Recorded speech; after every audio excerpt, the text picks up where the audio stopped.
People want the freedom of choice, right? And it's really important, especially in the United States, like patriots and like the amendments. And it's really important. Like people want the freedom of choice. They want the right to choose. The crazy thing is though, they don't want the burden of choice. Think about what I just said. They want freedom of choice, but not the burden of choice. They will still have freedom of choice if you tell them to work with you because they still have the freedom to say no. But by giving them the burden of choice, you're doing them and yourself a disservice because now you're basically asking them, hey babe, where do you want to go to dinner? And they're like, I don't know. Where do you want to go to dinner? Why don't you tell me where you want to go? What are the things that you learned, in psychology that you now leverage in the sales process? Like, what are some of the things that you've learned about how we make decisions and why we do what we do that have made you a better salesperson? It's such a great question. There's so many that I can use. If we're talking about the 80-20 principle of sales and psychology, I'll break down two kind of psychological principles and then explain what I think is the single most important thing that you can do in sales moving forward. That's very contrary to popular opinion, especially like the Sandler method and like standard sales processes that you see. It's understanding how humans make decisions. So there's two things to understand. One is priming. Priming is like a very common psychological technique. Most people understand this. It's just the idea of getting someone to get one step closer to saying the response that you want, prepping them or priming them to have that answer. So the more times you can have seed planting, yes, I want this. Yes, I want to work together. Yes, I think this is valuable. Yes, I want results like this person, the closer they'll get to saying yes.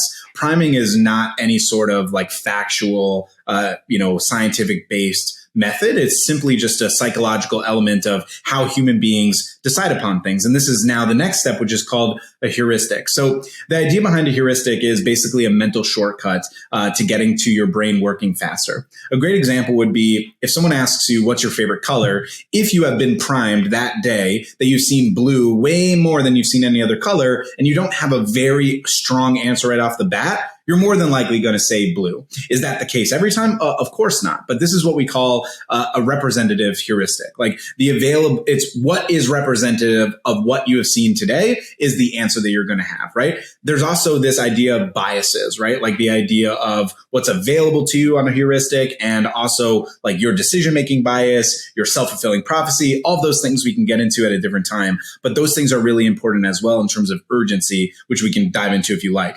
But specifically on the heuristic side, the reason why I like focusing on heuristics and priming is because heuristics are a mental shortcut that allow people to solve problems and make decisions efficiently.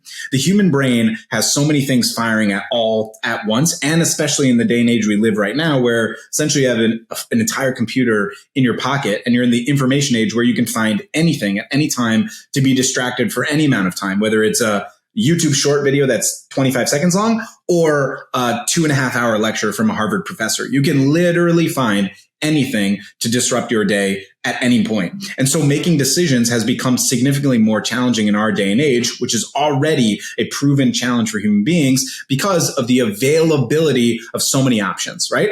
So what you want to do to simplify your sales process is a few things. Number one, make one offer, not multiple offers. This is contrary to popular belief where there's like, you can have the gold package or the silver package or the bronze package. Every offer that you make ends up allowing someone to have 3 potential responses. Now, the most common response in sales is maybe. Now, maybe doesn't just mean they say maybe. It's like, hey, Katie, I like this. I just need to talk to my partner about it. Hey, Katie, I need to move money around and we'll chat about this. Hey, Katie, I really like this. I just need to think a little bit more about it. Anything that's not a yes or a no is a maybe. Most common response in sales is maybe. The most uncommon response in sales is no, not yes. Most people don't have the audacity to say no because they like KD or they like Alex or they like the person they're speaking to. So instead they're like, it's a lot easier to say a maybe, even though I know I want to say no, and then I'll just ghost them after the fact because that's simpler and easier. Unfortunately, that is true. I have done this myself, so I don't want to put myself on a pedestal and say I've never done it. I definitely have. I've spoken to someone that I really like and I'm like, I don't want to say no. And then eventually I'll let them down by messaging them because it's easier to do that than saying it face to face. Just don't ghost your salespeople is my thing. Anyways, point being, understanding this framework is how you can simplify your sales process. When you get to a position of saying, we have this package, do you want it? It's a yes or no decision. And of course, maybe is available. When you say, do you want this package or this package? What ends up happening is you're giving them 6 decisions to make.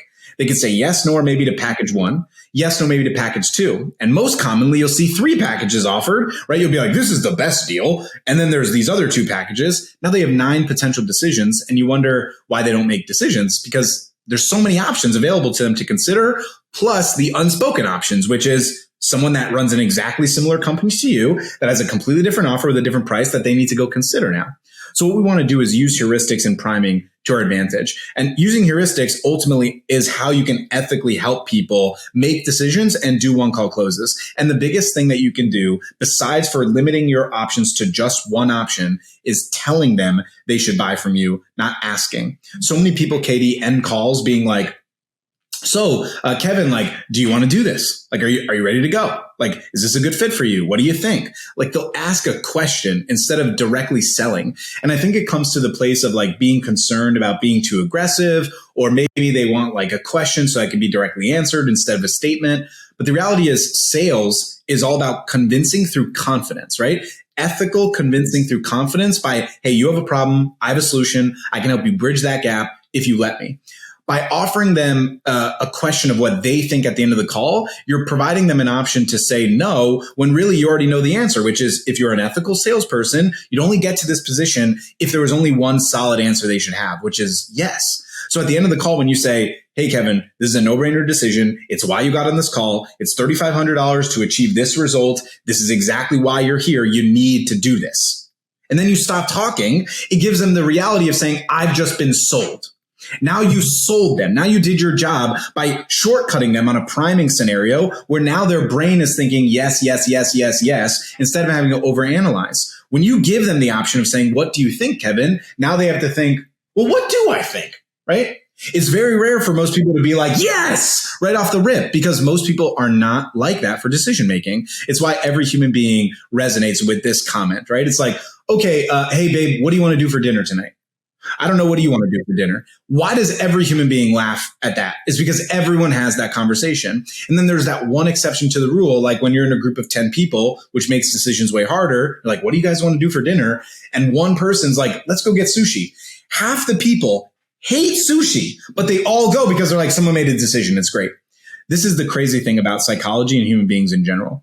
People want the freedom of choice, right? And it's really important, especially in the United States, like patriots and like the amendments. And it's really important. Like people want the freedom of choice. They want the right to choose. The crazy thing is though, they don't want the burden of choice. Think about what I just said. They want freedom of choice, but not the burden of choice. They will still have freedom of choice if you tell them to work with you because they still have the freedom to say no. But by giving them the burden of choice, you're doing them and yourself a disservice because now you're basically asking them, hey, babe, where do you want to go to dinner? And they're like, I don't know. Where do you want to go to dinner? Why did you tell me where you want to go?